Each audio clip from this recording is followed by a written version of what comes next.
Hello, welcome to my channel. For those of you who do not know, my name is Ozzy. And for those of you returning, welcome back.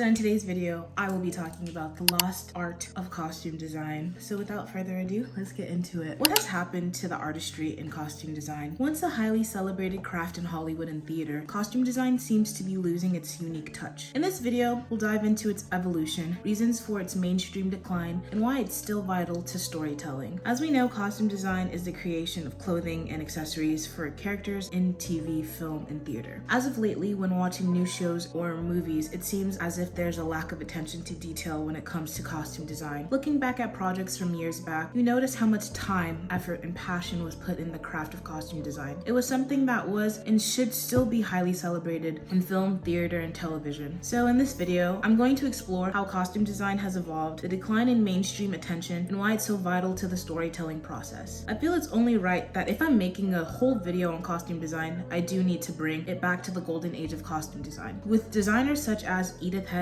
Adrian, and Ori Kelly, these are the designers who shaped the character identities and film aesthetics from the early to mid 20th century. Starting off with Edith Head. If you are unfamiliar with her, Edith Head was a costume designer working both at Paramount Pictures and Universal Studios. Starting off at Paramount in 1924, she worked on over hundreds of movies, garnering her 35 Oscar nominations and 8 Oscar wins, which was a record for the costume design category and women in any category. According to the Academy Motion Picture Art and Science, Edith Head had helped define the style of classic Hollywood with her striking work. She's the only costume designer to have a Hollywood star. And then, fun fact, Edna Mode from Pixar's Incredibles is based off her. She's worked with actresses such as Audrey Hepburn, and she has become America's best known and most successful Hollywood designers because of her range of costume designs, elegant simplicity to intricate flamboyance, and gained the rep of being able to calm temperamental actors and directors. The reason behind her success was because she would study the scripts and wanted the costumes to further the storyline. She would ask actors about their preferences. You would never notice any of their figure flaws because Edith was able to cover them up. The next iconic costume designer mentioned in this video will be Adrian. He was the chief costume designer at MGM from 1928 to 1941. He had designed costumes from over 250 films and worked with the likes of Katharine Hepburn, Joan Crawford, and Judy Garland. He was able to transform actresses into glamorous movie stars with his designs. They had revolutionized the traditional studio wardrobe department. His screen credits read gowns by Adrian. Because he didn't make the traditional costumes, he made high fashion gowns. Because of Adrian, he had combined the two, high fashion designs and costumes. He would use luxury materials and high fashion manufacturing from New York and Europe. And a lot of people would say that his designs were not just meant for the screen, but on the runway as well. In 1939, he had worked on Wizard of Oz, which is probably his most widely known work because of the wardrobe for them, showed how versatile his styles were and the cultural impact the costumes did have. On top of that, he also designed the iconic ruby slippers, which is probably one of the most notable costume designs in Hollywood history. The next designer that I want to touch on it would be Ori Kelly. He was the main costume designer for Warner Bros. From 1932 to 1944. He was a master of silhouette and was famous for designing for distraction. He had tailored to flatter even the most difficult body types. He would make short actresses appear tall and statuesque versus bigger actors who would seem slim and small. A few iconic costume designs that I would like to highlight would be the iconic black dress from Audrey Hepburn that she wore in Breakfast at Tiffany's, which is considered one of the most influential dresses in history of the 20th century in clothing costume. At this time, Givenchy's black cocktail dress was considered the most modern interpretation of the little black dress, as well as the ruby slippers from Wizard of Oz that Adrian had designed. When people see those shoes, they think Hollywood. The slippers are a symbol of imagination, magic, and the allure of entertainment and movie making. And due to this, the slippers iconic statue are one of the most valuable items of film memorabilia. Costume design is still incredibly important to storytelling and is what made film successful in those eras. Why costume design is crucial in storytelling is because it can visually translate a character's personality, history, and evolution through their wardrobe. Costumes within media help move the story while also revealing deeper parts of characters, setting the mood or tone of characters, even the entire plot. plot. It's simply much more than putting clothes on actors. It allows the characters to reveal more about themselves without saying a line, such as their social status, occupation, or even the psychological state. Costume design contributes to world building within stories, setting the tone for whatever era the film, play, or TV show is set in. And the same goes with the location. One of the great things about costume design is how it can serve as a visual language. Costume design is one of the most integral parts of character development because of these things, visually communicating with different aspects of characters. Designers use color, texture, and style choices to go with the journey and the characters. Then this allows the audience to connect with the experiences of the characters. Some examples of how costume design has helped find characters, we could use Black Panther. Ruth E. Carter worked on this film. She was the head costume designer for Black Panther. Ever since Black Panther has come out, people rave about how Black Panther is one of the finest examples on how costume design enhances character development. Carter's designs was inspired from multiple African cultures, combining traditional elements with futuristic aesthetics that created the world of Wakanda. Every character's costume reflected their background, status, and personality. T'Challa, for example, with his Black Panther suit, was seen as being regal and functional due to his role as king and warrior. Shuri's attire was more on the contemporary side because of her role of being tech-savvy and genius. And then because of this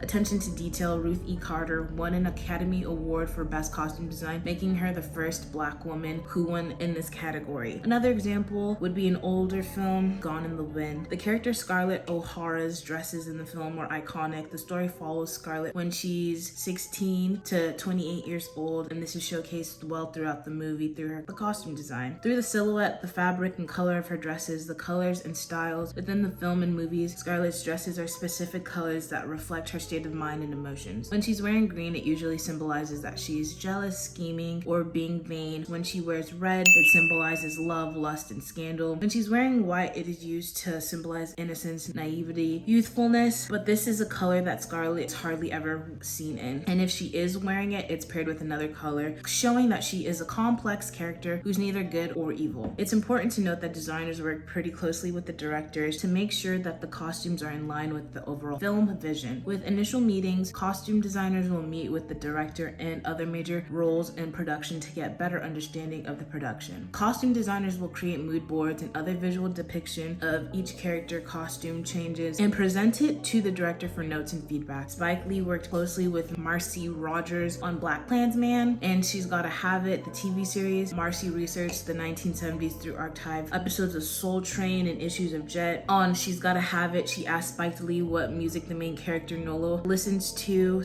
be informed on how to dress. Another example would be Anthony Powell, who passed away in 2021, was a third-time Oscar-winning costume designer who worked closely with Steven Spielberg on several films. The most notable ones would be Indiana Jones, The Temple of Doom, and The Last Crusade. He worked closely with Spielberg to make period-appropriate costumes for the two films. But now, with the rise of fast fashion and the value of craftsmanship has significantly been diminished, as well as originality in costume design, because productions are prioritizing rapid product and low cost over quality materials, intricate techniques, and unique design aesthetics. This then ends up in a cycle of disposable trends because clothes are nothing more than fleeting and replaceable, versus being a lasting piece with the character. This has impacted costume design because it contributes to the lost artistic expression. When production prioritizes fast fashion over creative exploration, costume designers are limited in their ability to express unique and original designs. Visions are able to experiment with innovative techniques, as well as traditional crafts being diluted because of the decline in demand of high quality handcraft garments that lead to the loss of traditional tailoring skills and artisanal pieces. Lastly, the process of making things similar or uniform because of the mass production of the same trends across different brands that lead to the homogenization of style that reduces individual expression through clothing. Recent advancements in technology like CGI and green screens do come with their benefits. For example, saving time and allowing flexibility in design changes during post-production. It has also opened doors to storytelling possibilities that were considered not to be possible. Designers are able to break through physical limitations. For example, characters can be created, same with landscapes and scenes. And while the technological advancements do help out, and they have also aided in the decrease of the necessity for physical costume in certain genres that lead to less of a focus on art. Some examples of digital costumes would be for the DC or Marvel films. With tighter suits for superheroes such as Spider-Man and Superman, they tend to have a lot of creases and folds that appear when the actors move. Digital touch-up touch-ups on practical suits. They help the suits look more form-fitting. Then there are characters who are entirely digitally rendered, for example, Thanos in Avengers Endgame. And the reason behind this is because the character can't be portrayed realistically because the practical costume due to his size and limitations. Versus movies like Marie Antoinette by Sofia Coppola, the movie had a higher budget, which allowed the film to get a world-renowned costume designer, Melina Canero. She created accurate period pieces. Due to this, she was able to work on actual historical dresses and make alterations tailored to the narratives of the films. Costume design continues to influence fashion, personal style, and cultural aesthetics because of the influence movies and television has on society. They leave lasting influential effects. Shows like Freaks and Geeks, Euphoria, Mad Men, the list can go on. Outfits from Mad Men inspired looks on the runway because they were referenced due to the revival of mid-century styles. The same goes for cultural aesthetics from movies like Black Panther that I mentioned before. Them showing off different cultures on and off the screen. We're influenced by what we see and it ripples into our everyday lives. From the clothes being shown on the runway and sold to the stores, then eventually into our wardrobes, costume design has more of an effect than we know. Recent examples of costume designs that have made an impact in recent times would have to be movies such as Dune. In Dune, the viewers were able to get a better understanding of the characters. An example, a character Jessica who was seen wearing a black gown in earlier scenes to show off her vulnerability and strength as she was perceived on the court of Caladan. Another example would have to be the Netflix show The Crown, where critics and viewers rave about the intricate costume designs in this series. A.B. Roberts took the time to research and create historically accurate designs for the characters while also encapsulating every character's stories. While doing this, the designers were able to complement the writing of Peter Morgan in a way that was most effective and integral to the story. There's contrast between characters that can be noticed throughout their clothing. Queen Elizabeth versus Margaret Thatcher, where Queen Elizabeth is seen in more muted and softer colors and also in like more old-fashioned clothing versus Margaret Thatcher, and this was heavily influenced by costume choices done on purpose to see the differences of the two characters. And then we can look at some of the designs of Vivienne Westwood and Jean Paul Gaultier. We're able to see a connection between fashion and costume design. These two used their experience working the runways where they were able to create some of the boldest cinematic costumes that we have added in the unique blend of theatrical and fashion within cinema. Vivienne Westwood is known for her rebellious and historical references where she brought a punk spirit into the fashion world that has seamlessly integrated within costume design. She would usually focus on exaggeration of silhouettes and historical garments that were inspired from her costume design collections of Anglomania in 1993. Vivienne Westwood designed costumes on Pirates of the Caribbean